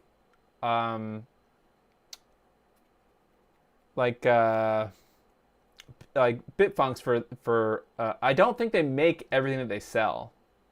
I think that they are also a distributor for things. So in that same way, I think this is sort of, somebody else is manufacturing them and then they're being redistributed by Hyperkin. Cartridge releases. Oh, okay. Yeah, that's fair. I don't know, I don't necessarily like physical media, although I do understand new games and stuff. I won't be able to play new games. Like people's new games that they've designed in 2023 or whatever. Yeah. Okay, so let's keep going through this. This quick thing about the company up top. Then there was this one little part here. I heard that this Sega Saturn compatible machine has been made based on the Mr. FPGA, but does it use the Mr. core? Yes. So this guy, Andrew, hereinafter referred to as Mr. Andrew. Okay, but his name is Andrew. Okay, fine. So he's admitting that Hyperkin thing or whatever Hyperkin was talking about is the Mr. core and a Mr. Even though it looked like it was in a Saturn. So somehow they either have some PCB that they developed or they just literally hand wired it to the inside of here. So it's pretty interesting. So it says this is a concept machine. Many people who come to Tokyo Game Show are interested in this. Mr. is an open source project, but can get it working with a little tweaking. Everything we are exhibiting this time is a prototype, so we, Tachi Denki, have no plans to commercialize it. So that's the first time they said that they're not really having any commercial plans. We're simply a development and manufacturing company. So this is like the company that could make the thing for Hyperkin if it ever was going to get sold. Don't like the Saturn controller, or you don't specifically mean... Yeah, I don't like the reproduction one. I don't hate it. It just... Okay, I really didn't like the Genesis one that I got. I first got the Genesis controller, and I returned it because I didn't like... There's something about it I didn't really like. Maybe the plastic didn't really feel that good in my hand, at least compared to the 8-bit Do. I like the feel of the plastics, which is interesting. If you go back in time and you look at some of the older 8-bit Do controllers, the plastics don't feel as good. So it's interesting how they've iterated over time about the plastic, just everything about the controllers. So yeah, I don't know. They showed something a couple years ago that never came to fruition. They do that. Yeah. I looked up TASI, a group of short threads or ropes. Oh, ha ha ha. Funny. Tassel. Yeah. Anyway, so let's keep going through this. So they've got the Saturn thing, but that's really Mister.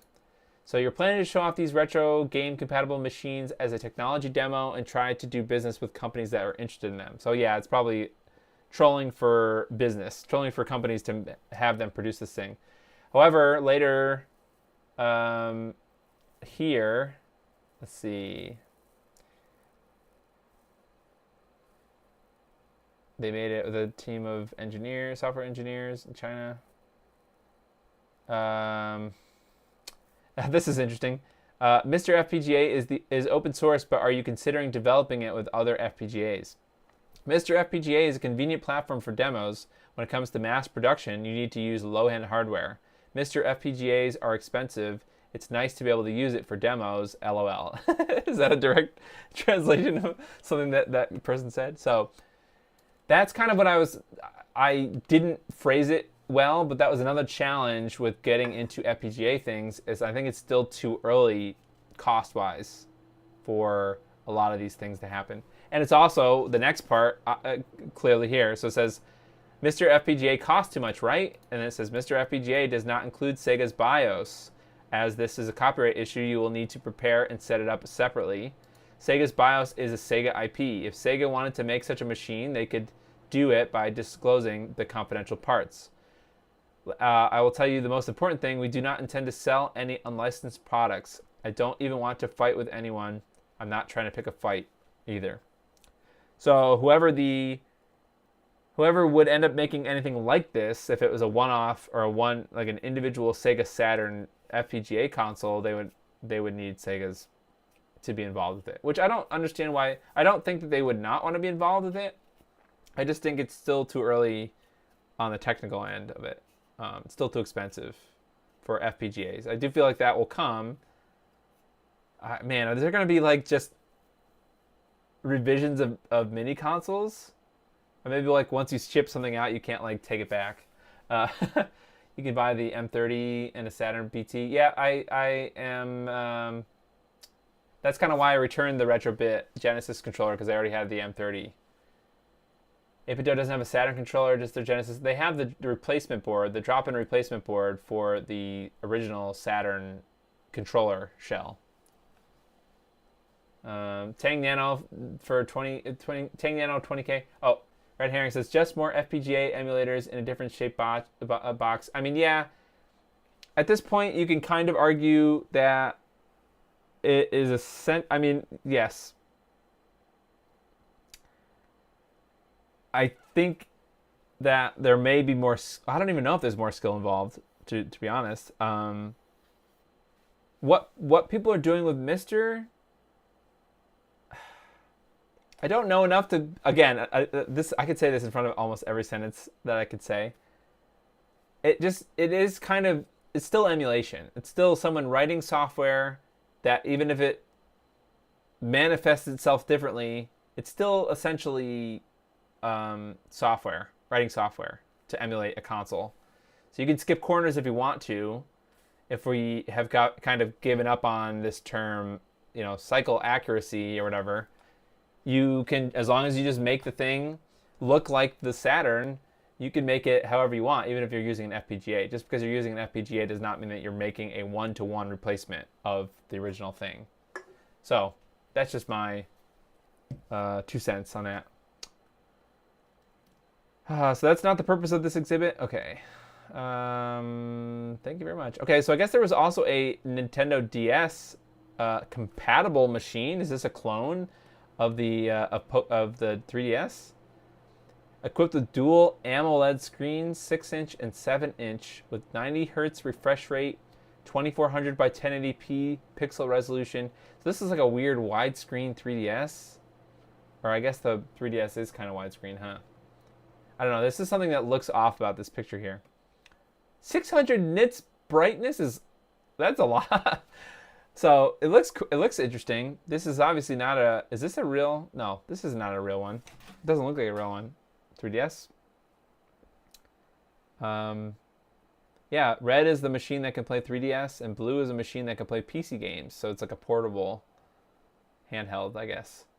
Cycle accuracy does not equal general accuracy. It just means all instructions take the correct amount of time. Not that they do the correct thing. Got it. Okay, so cycle as in, well, that's an aspect of cycle accuracy. Yeah, I see what you're saying now. Yeah. So, I mean, I don't think there's anything wrong with Mr. and things, but in the end, essentially, you're down to, it's not necessarily the fact that I just, yeah, I don't know. No, I have no point about that. If you like Mister, you like Mister. If you like your analog pocket, it's fine. I have no problem with it. So, red is not an official 3DS. Yeah. So, all right. So let's keep going. Is there anything else in here about FPGAs?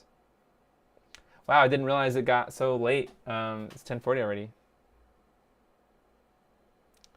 Maybe this is just a weird. Oh, look at this. This. I was looking through this article earlier. I think that's pretty much everything I wanted to talk about. So it's just FPGA machines and emulators and things. So not really anything new.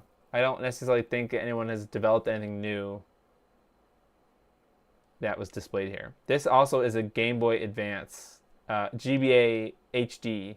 I'm not sure if this is the Zwenergy project or the. I'm not sure which flavor of this it is, but I found out it was interesting that they also had this Game Boy Advance one. I don't like analog, but I like the Pocket. I have never had an analog console before at all. I feel like Pocket, I was very excited when I heard. I always try to think about these things twice. Every release of a thing or announcement of a thing, right? I try to experience it myself. How excited am I to hear the headline, hear whatever the thing is, analog to release handheld FPGA console, and that gets your thoughts stirring, like, okay, is it going to be jailbroken? How many consoles are going to be on there? Are we going to be able to play older consoles, not just handhelds like NES and Genesis and stuff? So I get those like, oh, wow, this is kind of interesting stuff. And then I get to experience it again when everybody else kind of says their words and maybe somebody flames analog, whatever. So I kind of have to adjust how I feel about it after I hear other people's thoughts. But I don't know. It's interesting. I'm excited to get it nonetheless. I want to check it out. Pocket's pretty nice. I've been playing Tenge Makyo Zero. I don't know what that is. Is a Mega Drive 2 VA4, a one-to-one replacement for a Model 1 HD Mega Drive. Of course not. They don't look or sound the same. Mister is more authentic than some hardware. I would not say that it's more I mean, I kind of understand what you're saying. Consoles, the retro console business was never perfect, right? Companies were always, people like to complain, modern software nowadays has patches every 2 seconds. Hardware, these retro consoles had patches, bodges, or they reworked revisions and things. Like, obviously, maybe they didn't nail the first retro console that they developed the first time around. So obviously, they have to have revisions over time. And with something like Mister, it's sort of like, how do you handle that, right? What do you base your code on? A good one, like the best version? How do you find the best version? So I think I kind of understand what you're trying to say, in the sense of, you can have one, your Mister is like your source of truth, right? Like, this is what the most development is going to go into is this one project, and if there's any issues, the issues get resolved in the core or whatever. But yeah, I'd buy analog products if it weren't for shipping. Yeah, I mean, shipping wasn't terrible. I kind of just cringed and said, oh, well, this thing's probably going to cost me $300 instead of $250 with taxes and all this other shipping and things. But I don't buy analog products because I don't buy lies. I don't. Obviously, that's you've got a loaded response there, Red Herring. They don't look, sound the same, not because of the custom ICs used, but the glue logic used. Resistors, capacitors. That's why triple bypass can make them all identical. Interesting. So, yeah, in a sense, I still get comments on my triple bypass videos about people not hearing the difference in the sound or whatever on the Model 2. I don't know. I don't know. It's still subjective even when you're trying to be not objective or subjective. You know what I'm trying to say? Objective. It is all objective, I guess, because it's not. It's hard to explain, and it's hard to vocalize my thoughts about it, but yeah. All right, so that's enough of this article. I don't think there's anything else in here. It's a cool, tiny little PS2. Is this an FPGA NES? So yeah, somebody mentioned something about Tang Nano being cheap, and I do feel like we're getting into an existence that is going to be, well, I've sort of been feeling it for a few years now, and I don't know how many more years it's going to be, but we're really in the golden age for options for playing retro consoles. And, Mr. is good. Mr. was great even. Excuse me. I would say one of the best things that has happened to retro in a while, in the sense of it gives people ideas of the possibilities, right? Back in 2016, when I got into retro modding stuff, there was nothing like Mr. I guess emulators is probably the best you could get. Maybe like the like Myst, that wasn't there a bunch of no, what's the arcade preservation project that I'm trying to think of? The one that has a bunch of emulators and stuff and ROMs and things. Why can I not think of that? Was it Myst? Was it called Myst? No, there's a different one. But yeah, well, so when Mr. came along, it was sort of like you could have everything. Back in 2016, there was nothing like that. You just, if you wanted to get the best output you could possibly have for an NES, is NES RGB and an upscaler. I mean, there really was no way around that. I guess you could use a software emulator, I suppose. But that's kind of a good point. Software emulators have been around for a really long time, so there's really necessarily no need to mod anything. But when Mr. came around, it was sort of like, well, you can have both. You can have the compactness and the portability and the semi ease of use. I would not call Mr. easy to use, but easy enough to use that you could play all these different consoles, and it was just up to other people to develop the cores. MAME is the one I was thinking of. Yeah, you're right. RetroArch is, yeah, I was thinking about that when I was talking about software emulators, but just the idea of having, and so that's the other thing too, is like how are you supposed to prove that Mr. is as accurate as an NES? And like what is the, I guess, and I'm not trying to like start a beef, but like how do you prove that? How do you what's your basis for accuracy, other than maybe you wrote a software test that a NES is supposed to pass, and now you have to have your FPGA also pass it. But I don't know if that's good. I don't know. So, but it gets people excited for the future of having like, well, obviously there's probably going to be a stopping point, right? So I don't think really there's any point in even thinking about, I don't know, when do you start thinking about things like GameCube? Like, so we're working on the generation. What's the generation that we're working on? PlayStation 1, I suppose, N64, and somehow Saturn. Well, I guess Saturn is in that generation, isn't it? So like that generation is technically possible on current hardware, or at least to make an emulator for it with using Mr.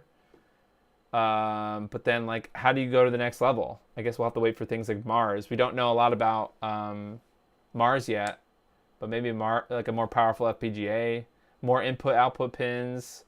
I'm hoping to see cartridges, be able to use real cartridges. I don't think that that can't possibly be that technically difficult to do. Even if it just rips the ROM right away when you're reading it, when you're playing it, when you first fire it up. Got a simple test, 191 and 1 Famicom Hong Kong Pirate Cart. Yeah, burn it down. Compare sound, lag, video, etc. is all you can do. Yeah. Yeah, yeah. So, I don't know. I guess it's enough just to go with other people's word that they are accurate enough. At least for the NES ones, NES, Super Nintendo, Genesis, I don't necessarily care that much. Because as far as I know, from my experience, the performance is good. You know, I played PC Engine, I played all these other things, and it works well. Doesn't seem like there's any latency. There's no glaring hardware artifacts, that are not originally present. Mars will apparently do Dreamcast and Naomi. Yeah, and I've seen CPS3 teasers and things. So just the future is exciting, and that is why this Hyperkin story got me also kind of excited, because if developers that are working with Hyperkin are excited about FPGAs now, and they're going to use, it seems like they're toying at least with, you know, open source platforms or things that are already developed. If those can end up into finished products in the future, then that is amazing for everyone, not just retro enthusiasts, but, you know, anybody that was a fan of the original, like, mini consoles. That sort of gamer who just wants to unbox it, hook it up on their TV, and forget about it in a year or something. I don't know. So if that is more accessible to more people, then that's a win for me. It's free money, yeah. Well, I don't know. There's some licensing obviously involved, but it doesn't make sense. It doesn't make sense for me to not imagine that they're looking for a way in that is a sure thing. They're looking for something that's like, yes, this, but it can't be Mr. It can't be Mr. right now, or as Mr. is right now, because the DE10 Nano is too expensive. So basically need two things. You need the software, you need the cores, and you need low cost enough FPGA hardware. So it won't be 59. No, but if it was like, well, if it was like 150 for any of the 3D consoles, N64 or PlayStation 1 or something, or Saturn.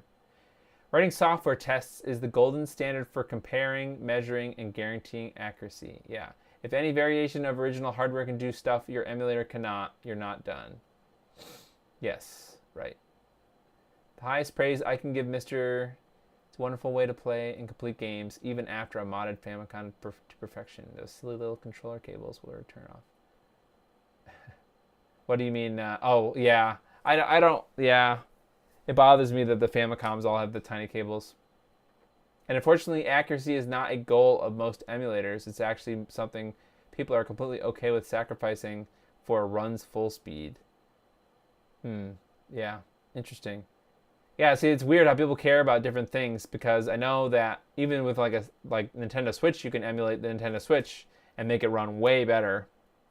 So there are people that they're interested in the cutting edge emulation side of things, which I don't really have that much experience with, other than I have a Raspberry Pi, and at one point it had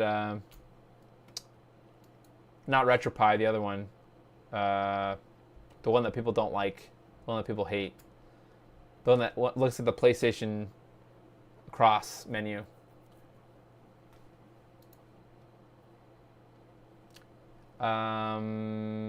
Yeah, about that red herring, I don't know. Will people be upset? Do you think if somebody was upset if tomorrow Nintendo announces the N64 Junior, the N64 Mini with an HDMI port, 2 controllers? They look like they're bigger than the mini console itself, the controllers, and it costs $150, and it has 50 of the best games on it. And then people get it and they plug it in and they play it and they realize that N64 looks like garbage. It runs like trash. That is the real reason why Nintendo has not made an N64. Even if the FPGAs were capable of it, they they don't want people knowing that the N64 looks like trash. I mean, if you're running an FPGA on an EverDrive and an FPGA in your HDMI mod board, why not just do FPGA for the whole thing? Yeah, right, pretty much. That's why I also think there's an untapped potential. Actually, I think Retro Gamer Store I think they were trolling or I don't know what they were doing, but Retro Gamer Store one time said that they were developing a Mr. board, a Mr. like, I don't know, some kind of a board that you can put the DE10 Nano on and then have, I think it was a Famicom or maybe a front loader NES. So it's basically just a shell, a case for a Mr. that was just an NES, looked like an NES or goes into an NES shell. I do feel like there's huge potential for, like, where you can bling out an old console with just a drop-in board for your Mr. So you have all the original ports and things. So like you have your, I don't know, you can always tweak the controller ports, whether it's SNAC or USB or something, but so make it like a Mr. Multi-System or something. But that's still DIY that people can put together. Maybe not solder things, but like you sell it as a kit, and then people have to put the Mr. together or something. You know, so that's what I think would be really cool. And then you can play any console that you want on it, but it's just like a custom case for your Mr. or whatever comes next. So I think that would be really neat to do with certain consoles. But it's annoying that Mr. is definitely never going to work with cartridges, but.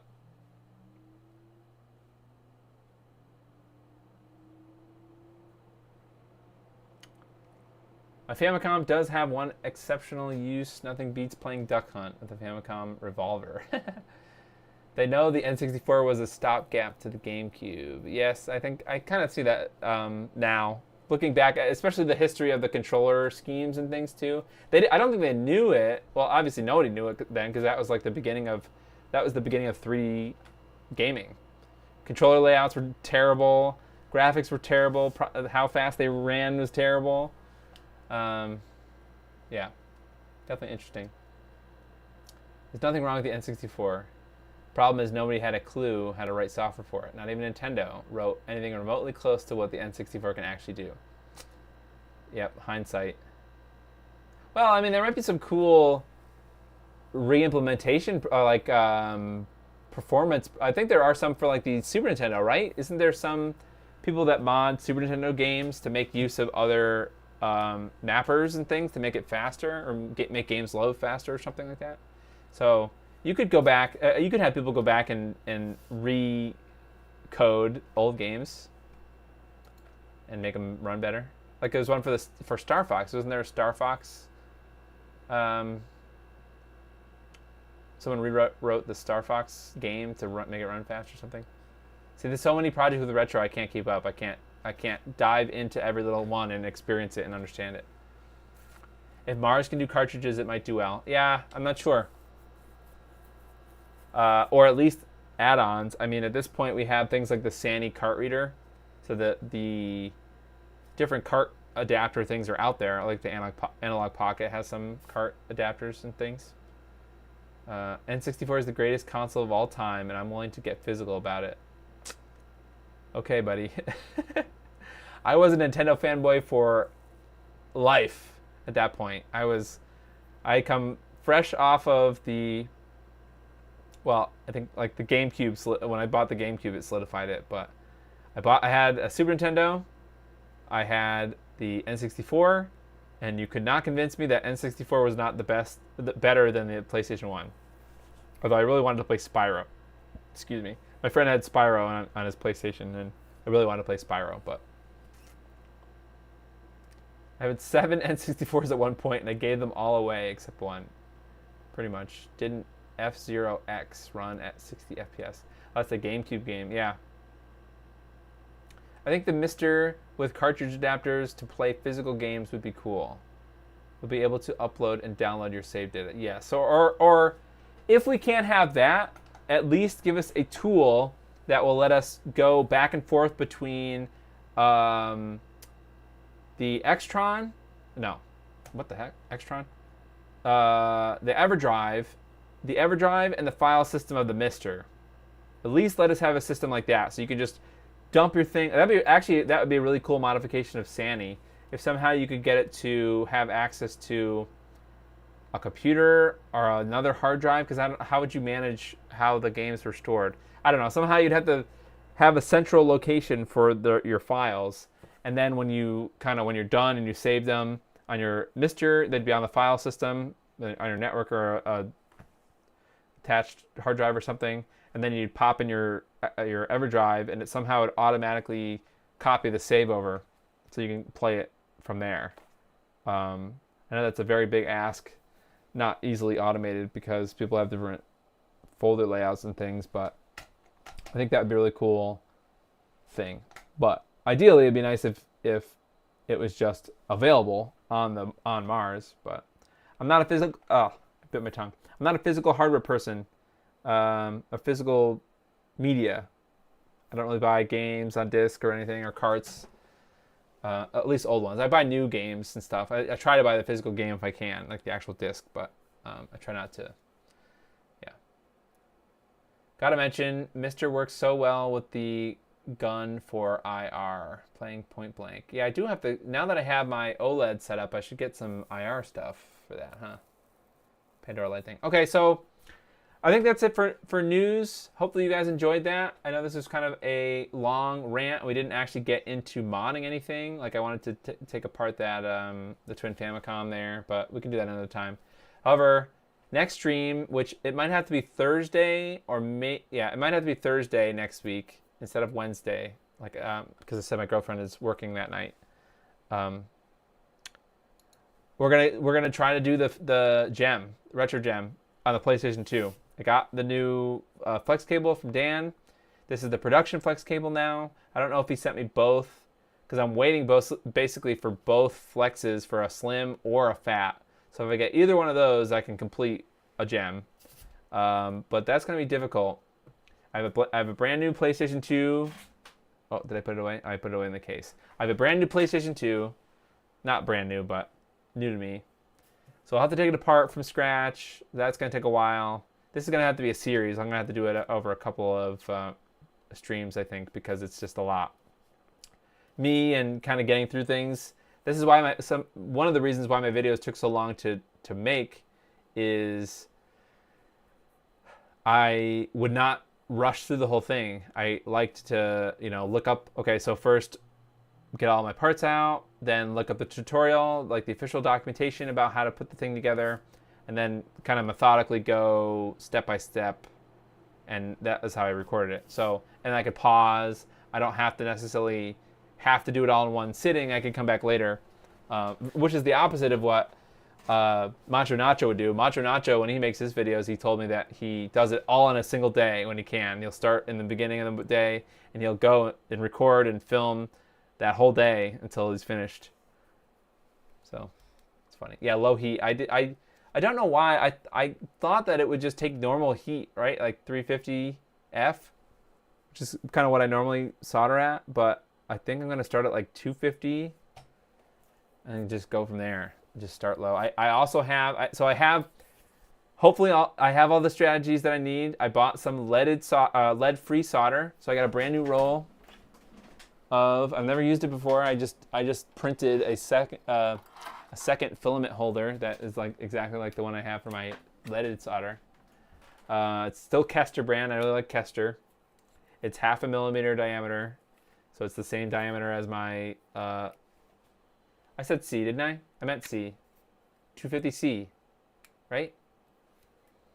Can't believe that Retro Gem are still in stock. When's the last time a hot new mod didn't sell out immediately? Well, you have to think that their idea was working, right? They wanted to be able to supply a bunch of them, and what better way than to have the base gem board be universal?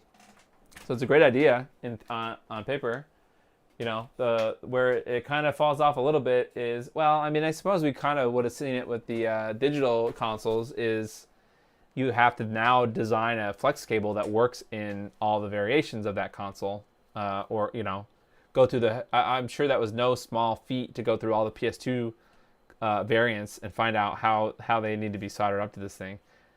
Lead-free is better for flex. No, lead-free, the PlayStation 2 has lead-free solder on the chips and things. So while I think I was already at the point on my builds where I added enough I added enough leaded solder to the lead-free solder on the PS2 chip where it didn't really matter. The solders were intermixed at that point, so it was fine. But Dan recommends using lead-free solder, because that's the type of solder that's on the PlayStation 2. So we're going to try it. I don't know. I don't know how long it's going to take. I don't know if I'm going to be successful. I might rage. But, yeah. If anybody's done one before and has any pointers, then I'd like your input on Twitter. Okay. All right. Thanks, everyone. I know this is sort of ranty day, but we will get back to some mods, doing some mods on Wednesday or Thursday. I'll make an announcement on Twitter. Okay. Goodbye, everyone. Thank you.